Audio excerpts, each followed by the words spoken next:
This is the Newsroom.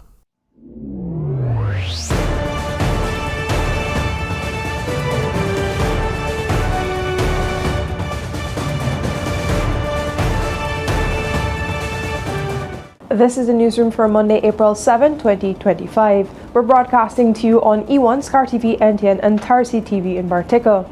In the headlines, the Kenesha Vaughn court case has been adjourned to April 28. President Ali promises new wealth creation ventures for Guyanese. The new e-ticketing system to make Guyana's roadways safer is operational.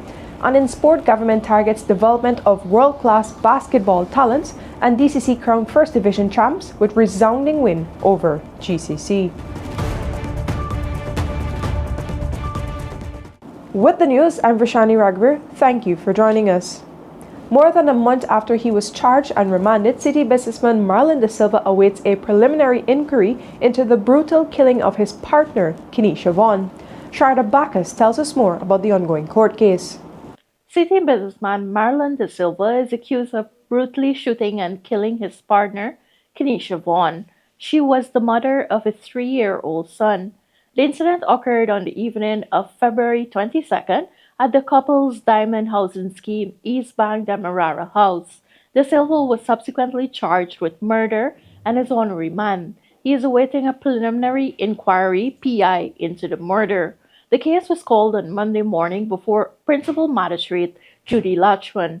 During the hearing, the prosecution disclosed some of the statements in the matter. The case was adjourned to April 28 for further disclosure. What is a preliminary inquiry or a PI? For context, a preliminary inquiry is a judicial hearing held in magistrate's court for serious offenses such as murders. It is not a trial itself. Before a PI can commence, there is a procedure. This procedure includes the disclosure of statements taken from witnesses in the case. In the case of Vaughn, all statements have not yet been disclosed to the court. Only when that is done can the PI commence. The next step would be for witnesses to testify before the court. When all evidence is before the court, the body is then tasked with determining whether there is sufficient evidence for the defendant, in this case De Silva, to proceed to trial.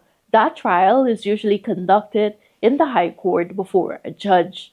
De Silva was reportedly imbibing and liming with a group of friends at a popular city spot on February 22nd. Whilst there, Vaughn reportedly called him and asked him to come home.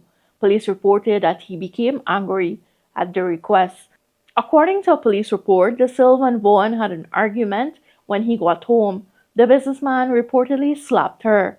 In retaliation, police said Vaughn reportedly reached for a knife and approached De Silva. It was at this point that De Silva pulled out his licensed firearm from the waist of his pants and discharged several rounds in Vaughn's direction, hitting her about the body. She immediately fell to the ground.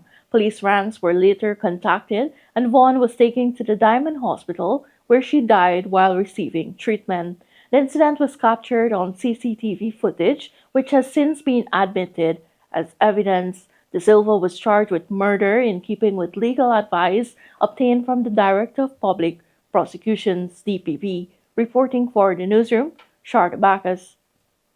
Thank you, Shardo. We tell you now that Guyanese will be able to tap into more economic opportunities like co-investing in national projects as part of the government's commitment to achieving shared prosperity. President Dr. Finelli announced the plan during a public meeting at the Canal No. 2 polder on the west bank of Demerara in Region 3 on Sunday.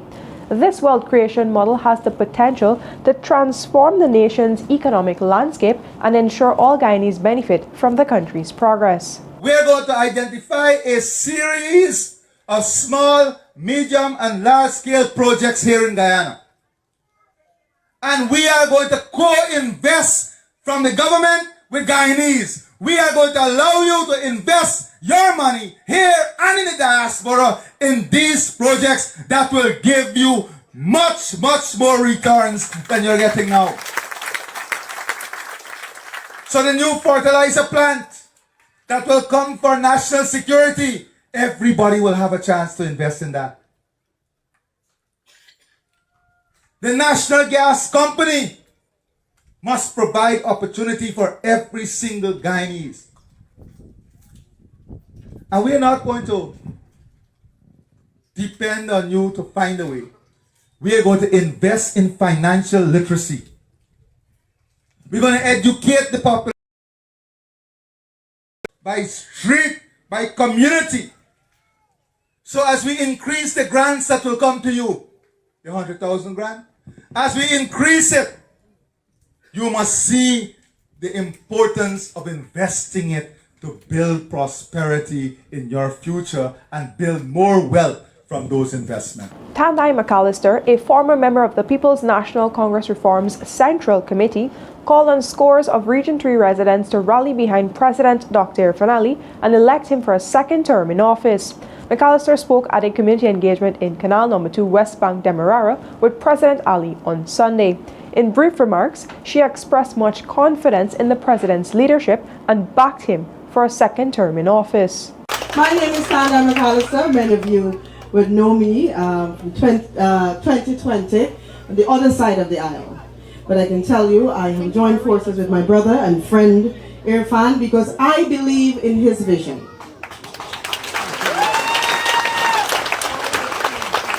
A vision which he personally outlined to me, I'm not giving away too many secrets, which he personally outlined to me, and as a young person, I feel that this is a grand time to be alive in this cooperative republic.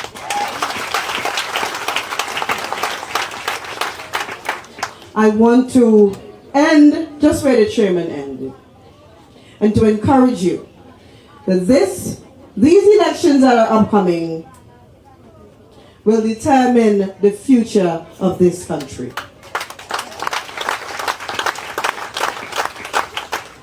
And so, sorry, H.E., my presentation will get a bit political.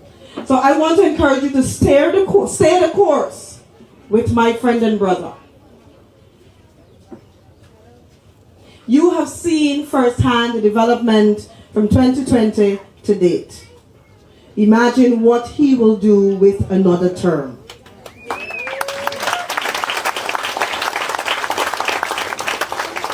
I trust his vision. I trust his word. His word is his bond. I have proven that. I've known him for many years. Many years. And I'm saying to you, trust him with another term. The new automated e-ticketing system went into operation on Monday. It will issue tickets to vehicle owners, not drivers, for speeding and not wearing a seatbelt. This system is part of a larger effort to make roads safer and reduce traffic violations and accidents. In a midday update, President Dr. Fanali said 252 speed violations were recorded in just 12 hours. Some drivers, he said, were speeding at rates as high as 152 kilometers per hour. President Ali said errant drivers would face serious consequences. As the system is now part of traffic management in Guyana, offenders will have to pay fines or go to the magistrate's court to challenge the tickets issued. When the newsroom returns, we hear about additional plans for Silica City.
Welcome back, this is the Newsroom. As the government continues to develop the Silica City project, President Dr. Finali said Sunday the second phase of the development is expected to encourage and support diaspora investments. The government has set aside some 3,800 acres of land for the Silica City project, and work on the infrastructure is already underway with 110 houses being constructed. The next phase of Silica City, we have people in the diaspora. They want to know how you're going to be involved. Well, the second phase will be opened up within 2 weeks, Colin. And that second phase will be for diaspora investment. You can come there, build your mall, build your apartment complex, and you will have the opportunity to own your own homes in the next phase of Silica City. That is the diaspora phase. And that phase will be launched in 2 weeks. We tell you now that the new $260 million Demerara Harbour crossing is still on track for completion at the end of August, according to the Public Works Minister, Juan Edghill. The section of the East Bank Public Road closed for continued work on the new Demerara River Bridge opened at the end of Sunday instead of 3 hours Monday, due to construction work that finished ahead of schedule. And Minister Edghill said works at other parts of this bridge were progressing well. So I'm advised that on the western side, we have 4 cables out of 17 in, and on the eastern side, we have 3 cables out of 17 in. So we're advancing the work. And for those of us who are wondering if the bridge is going to be finished by the deadline, that's what we are working towards. All things go well. We have worked with the Chinese contractor and the consultants to increase their teams. And what do I mean? If the contractor is working, the consultant also needs to have more resources on ground to supervise and ensure that everything is in order. So we had to increase the size of the consultants team, and we had to increase the size of the workers. And the management of the whole project is going. And I think this is a transformational project that all Guyanese are anticipating. People just can't wait. But we have to do it right. We have to make it safe, and we have to ensure that we're getting value for money, and we're doing that every single day. A single-parent mother and 2 brothers are among 11 persons who received the keys to their new homes in Lethem Region 9 last Friday. The houses were built under the Hinterland housing program at the tune of $3 million each.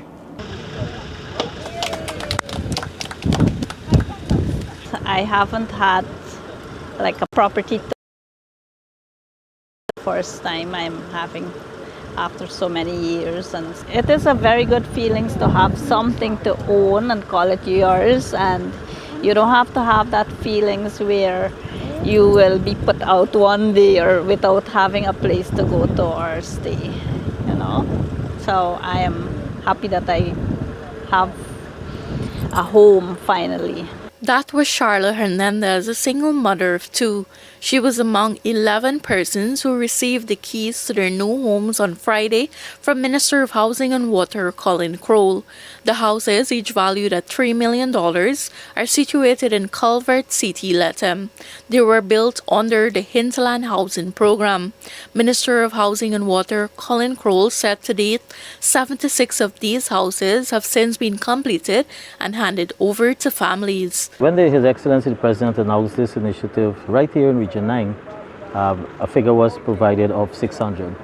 But you will realize that it also is dependent on the application. And that is within the Tapachinga Culvert City. That's how we started out. And now included is our new housing development, and that's track 1A called Po Bridge. So those are the 3 main areas, and the criteria has to be that you have to have ownership of the land. So based on the response, we have 100 houses that were awarded for which contractors are building. The 65 were handed over, and we are doing another 11 as I speak. The others are very near in terms of completion, so by the end of April, we will reach to our point of 100. And you would have heard me this morning announce of us starting the process for another 60, because that's what we have of the persons who have applied. I have since today used the opportunity to engage both GBTI and Republic Bank because based on the responses that, or some of the comments from the beneficiaries in terms of the challenges that might have confronted them, as well as some of the feedback from the banks. And so that is to ensure we have a quicker process in terms of the pre-qualification, approval, and obviously for construction. The other beneficiaries include two brothers, Yumichi Melville and Don Melville. Yumichi currently lives with his family in his father's house. For him, there is no better feeling than to have your own. Well, I feel very excited because it has been a while now to get it and actually have it completed. It's been a little while. So to finally have it completed is very welcome by me and my family. We are all excited about it. So that's right. And well, before we got this house, I live in a house that belongs to my father. So it's going to have my own home. To own one of these houses, individuals are required to have a land title. The government provides the first $1 million and the other $2 million is required to be paid by beneficiaries. All materials for construction are procured from within the region. Reporting for the Newsroom, Sharda Bacchus. The European Union Ambassador to Guyana, René Van Ness, during his remarks at the annual general meeting of the Guyana Manufacturing and Services Association called GMSA, encouraged local producers to capitalize on the duty-free and tariff-free access CARICOM member states have when exporting to the EU. Isabella Patwa tells us more. In 2008, CARICOM states signed the CARIFORUM EU Economic Partnership Agreement (EPA) with the European Union. This agreement covers substantially all trade between the parties and is considered one of the EU's most comprehensive trade deals with African, Caribbean, and Pacific states.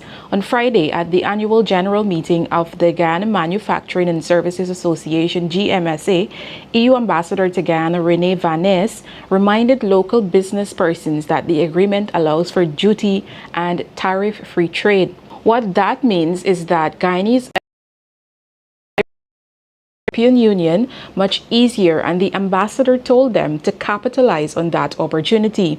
He acknowledged there are challenges with exporting to the EU, but offered some solutions such as training courses to comply with the EU's import regulations. Export tariffs are being perused more intensely following a recent tariff increase announcement from United States President Donald Trump. Trump declared the imposition of a 10% baseline and tariff on all imports to the United States, along with higher duties on dozens of other countries. Under this new policy, Guyana is expected to face a tariff rate of 38%. Vice President Dr. Barg Jagdeo, during his weekly press conference last week, Thursday, assured domestic exporters that the Guyana government is engaging the United States administration regarding the new reciprocal tariffs. Jagdeo explained that this higher rate Guyana has is likely based on the fact that Guyana exports more to the U.S. than it imports from that country. However, there are exemptions for the new U.S. tariffs, which include petroleum products, aluminium ore, and gold, three of Guyana's major exports to the U.S. Meanwhile, the EU ambassador further revealed that a major pharmaceutical trade mission from the European Union will be in Guyana this June, a key exchange likely to support Guyana's plans to produce its own vaccine. For Newsroom, Isabella Patwa. Still to come, the Public Works Minister talks about alternate uses for the current Demerara Bridge.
Welcome back. This is the Newsroom.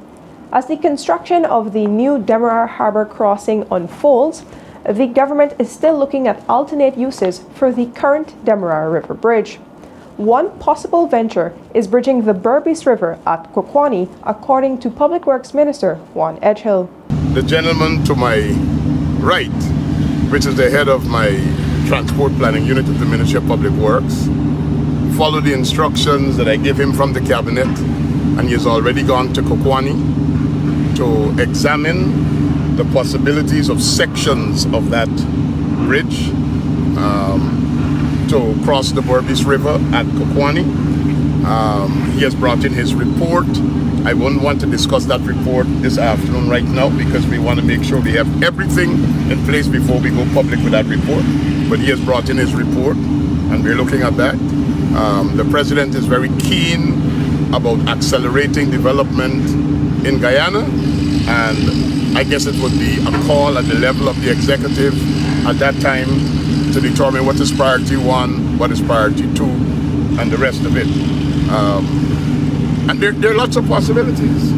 There are lots of possibilities. One conversation was about putting a crossing at the Kurupakari. But this floating bridge will not be the ideal setting because of the rocks and the rest of it in the way. So this would not be an ideal setting because that was one of the conversations we had. We have looked at that. The rocks will not allow for a bridge of that nature. We'll have to actually do a bridge similar to like this, or one that is at, well, not like this, one that is at Wisma, which is a causeway, and I think that's 700 meters across from abutment to abutment. So we'll have to look at that. But there got many places that we could go. We're still looking at it. Connecting Leg 1 and Wakenham is a possibility. Crossing the Kanchi Creek, where we're doing the farm to market road at number 58 and 52 is still a possibility. So, but no final decisions have been made except positively proceeding with something that could happen at Kokwani at this time in the first instance. The transition to renewable energy in Guyana and the Caribbean is a major factor for job creation. According to Labour Minister Joseph Hamilton, Guyana has placed major focus on remigration and climate safety as part of efforts to create job opportunities in the country. The minister was joined by local and regional policymakers during the launch of the 13th International Labour Organization meeting of Caribbean Labour Ministers held in Georgetown. Director General of the ILO, Gilbert Hongbo, said social justice in workplaces is also a key focus of the discussions. The signing of the third Decent Work Country program was also done on Monday during the launch of the meeting. Ladies and gentlemen, this conference is more than just a dialogue. It is a call to action as we deliberate on strategies to enhance labor market resilience, strengthen social protections, and promote sustainable economic development. Let us reaffirm our commitment to the principles of decent work, social justice, and economic equity. Picture a future where solar technologies and geothermal turbine engineers are among the most sought after jobs or professions in the Caribbean, where young people see their future not as something to fear, but with excitement, as something to shape with their hands, their ideas, and their passion.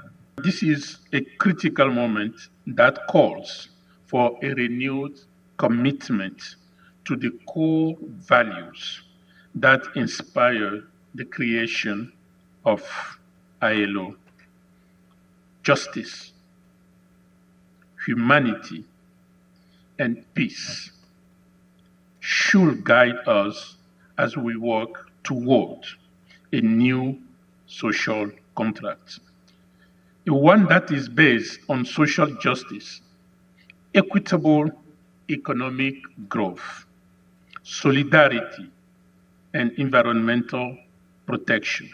When the news returns, to financial, weather, and bridge reports, along with sport news with Avinash Ramzan. Stay with us.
Welcome back to Newsroom. Now for a look at what's happening in sport. We're starting us off with some basketball news. The Guyana government has signaled its intention to cultivate world-class basketball talents through substantial investment in the sport, as evidenced by last weekend's hosting of the One Guyana FIBA 3-on-3 basketball quest at the Cliff Anderson Sports Hall. This event marked a historic moment, with Guyana becoming the first English-speaking territory in the Caribbean to host the prestigious tournament. Speaking at the opening, the Minister of Culture, Youth and Sport, Charles Ramson Jr., emphasized the government's commitment to providing opportunities for local talents to flourish. He stated that a significant investment in basketball is designed to nurture players who can compete and make a meaningful impact on the global stage. The government's focus is on creating a supportive environment that allows athletes to develop their skills and reach their full potential. That transformation of the talent into being recognized at a global stage, that hasn't translated. We haven't translated that. We have some special teams in the region, Argentina, Mexico, etc. But we haven't translated that for the Caribbean. We're expecting that the investment that we're making now is not just for the love of basketball, but for the realization of the talent that we know exists, and then demonstrating that to the world. And that's you. That investment that we're making, not just here in Guyana, but our partners at FIBA and our partners at the associations, we're doing that so that we can demonstrate to the world that we have the best talent that exists. This exciting event is not only showcasing the incredible talent of passion for basketball across Guyana, but also across the region, expanding all the way to Europe. Basketball strengthens the bonds of unity, sportsmanship through our region. 3x3 basketball is fast, dynamic, and accessible. A perfect platform for athletes to shine and communities to come together. This is a celebration of unity, excellence, and the power of sport to bring nations and people together. So on behalf of the GOA, we warmly welcome all of you. Say that your presence here today and over the weekend enriches not only the level of competition, but also the spirit of regional and international friendships that events such as these are built on. Now this tournament, it's not just a local showdown, it's a gateway, because I'm informed that the winner of this tournament will earn a coveted spot to represent the Americas at the World Tour in Edmonton, Canada. Cricket news now. West Demerara batsman Sachin Balgobin on Sunday smashed a belligerent double hundred in the Demerara Cricket Board's Inter-Association on the 1950 over competition. In a match reduced to 30 overs per side due to overnight showers, West Demerara piled up 336 for 2 against Upper Demerara, with Balgobin hitting an unbeaten 214 from 103 balls. The right-hander struck 21 fours and 12 sixes. Parmeshwar Ram made 50 off 35, as Andy Ramgalam took 1 for 41 and Russell Anderson 1 for 43. Upper Demerara then collapsed to 25 all out in 9 overs to lose by 311 runs, with Kelvin Raymond taking 5 for 12 and national under-15 selectee Patrice Fraser 4 for 10. The other second-round game on Sunday between East Coast and East Bank at the Better Hope Ground was abandoned without a ball bowled due to rain. Third-round action is set for Tuesday, with Georgetown versus East Coast at Transport and Upper Demerara against East Bank at Farm. Now, Guyana Harpy Eagles and Leeward Islands Hurricanes played out to a draw at Warner Park, setting up a tantalizing final-round showdown with the Trinidad and Tobago Red Force for the 2025 West Indies Championship title. The drawn result sets up a highly anticipated final-round clash between the Harpy Eagles and the Trinidad and Tobago Red Force, with the championship title on the line. Harpy Eagles have a slender 6.2 points advantage over the Red Force heading into the final round, which will be played at Queen's Park Oval from April 9th. The Red Force will hope that the home advantage will prove decisive, while defending champions Harbour Eagles, who aim to remain unbeaten this season. On Saturday, resuming their second innings on 381 for 4, the Harbour Eagles batted on to 490 for 9 in 160.1 overs before declaring, setting the Hurricanes a target of 349. Captain Tevin Imlach added 20 to his overnight 103, while Kevin Sinclair contributed a valuable 61, having resumed on 31. Hurricanes left-arm pacer Javier Spencer claimed an impressive 5 for 77 from 25 overs. In their chase, the Hurricanes reached 147 for 3 in 50 overs before the match was declared a draw. Now, Demerara Cricket Club, DCC, produced a top performance to defeat rivals Georgetown Cricket Club, GCC, by 100 runs at a historic border ground to win the Pepsi-sponsored Georgetown Cricket Association First Division title. DCC put up a challenging 227 all-out, anchored by Brandon Jaikaran's 53, with valuable contributions throughout the batting order. GCC's Devon Lord took 4 wickets, but his efforts were ultimately in vain on Saturday. GCC's reply quickly unraveled. They struggled to form partnerships and were eventually bowled out for just 127. Thaddeus Lovell's 47 was a lone bright spot in an otherwise dismal batting display. DCC's bowlers, led by Ezekiel Wilson's 3 wickets, proved too strong for GCC. The respective captains, Christopher Barnwell and Devon Lord, spoke to Newsroom's Akeem Green after the final. It's a wonderful feeling to come and win this trophy. You know, like I mentioned to the guys just now, it's since 2011, 2012, these guys beat us in both 50 over tournament, you know, and it's after a long time we played this tournament, so it was good for us to come out and give a good account of ourselves, you know. Looking at the pitch, we thought we had a decent score, but the bowlers did a fantastic job, and it was good to come out and just win this tournament. And you just spoke about the youngsters, and you keep charging them to do better.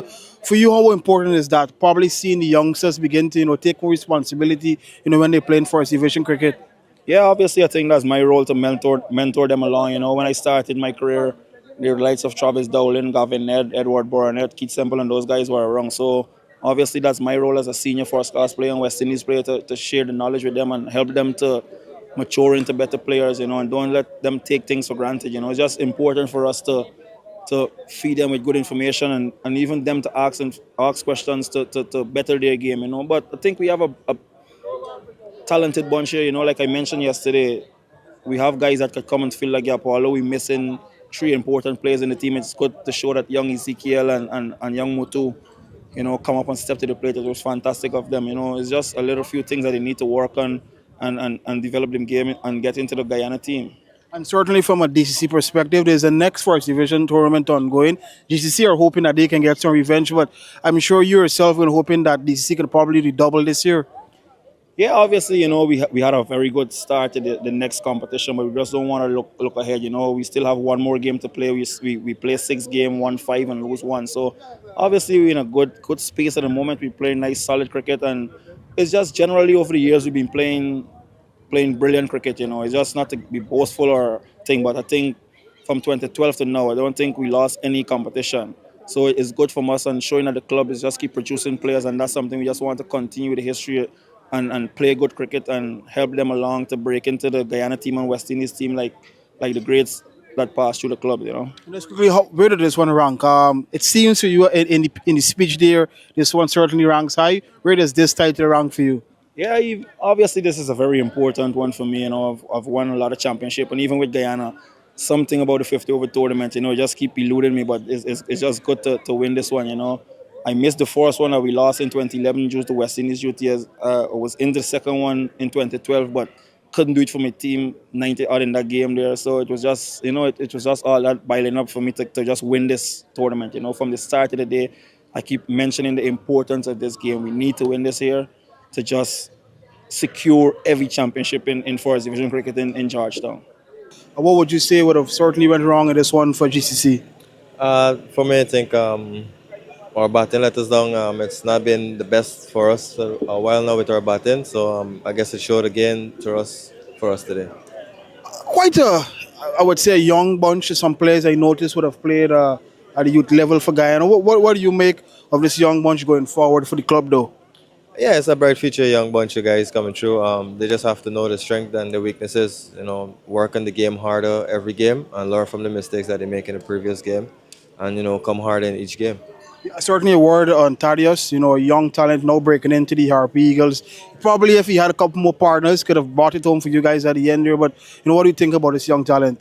Yeah, he's a guy that's been working hard. He's now getting to understand his game a lot more. You know, it's nice to see him going out there and playing the freedom, but we would want him to play. But like I said, our Bartica has not been giving players like him a chance to play with the freedom that he loves to play with. So it was a bit tough on him today.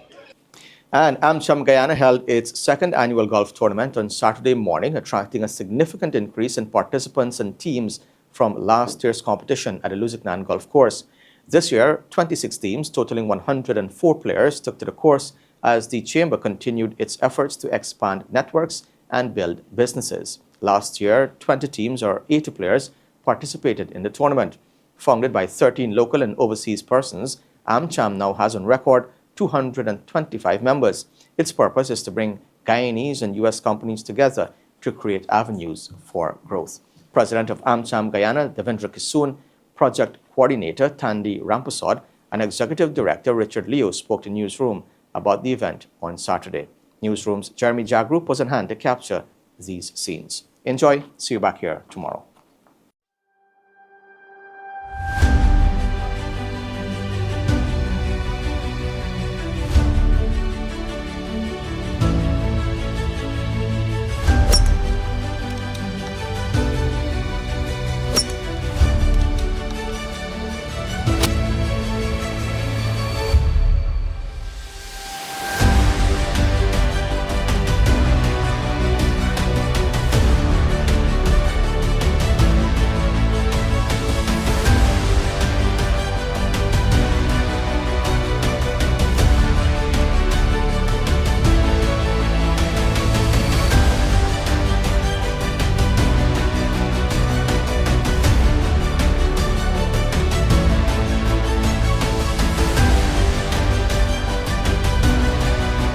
So we are excited again today for the second time around that Amcham has successfully organized again what is the largest golf tournament at the Luzignan Golf Club.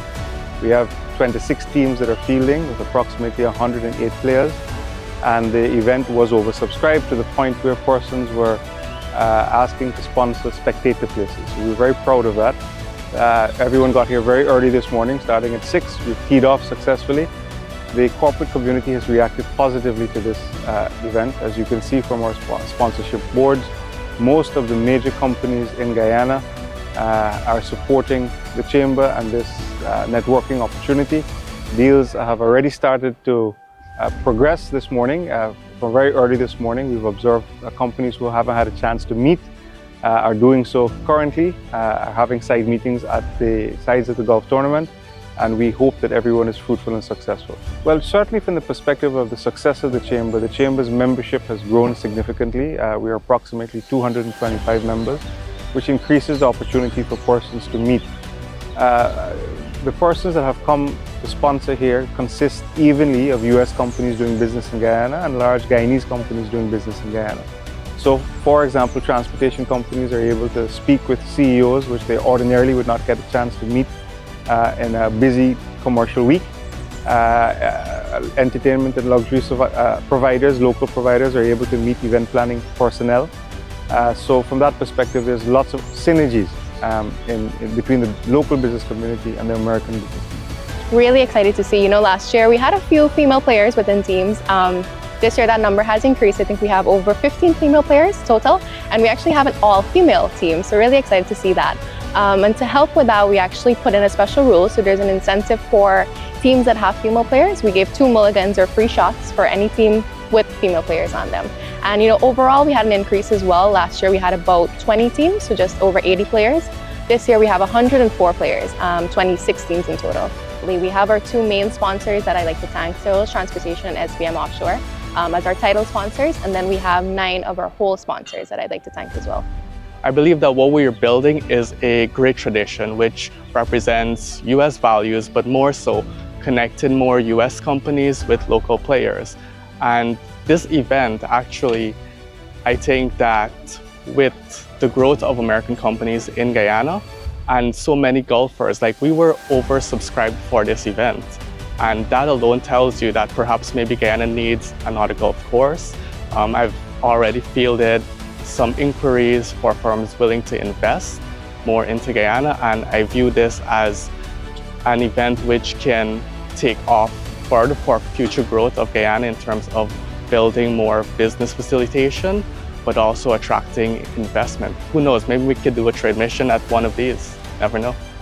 So after the tournament is done, of course, we have certain things that are not typically offered in a golf tournament, such as massages and other fineries, and allowing persons now to bring their families to sit here and spend the balance of the day to be able to meet.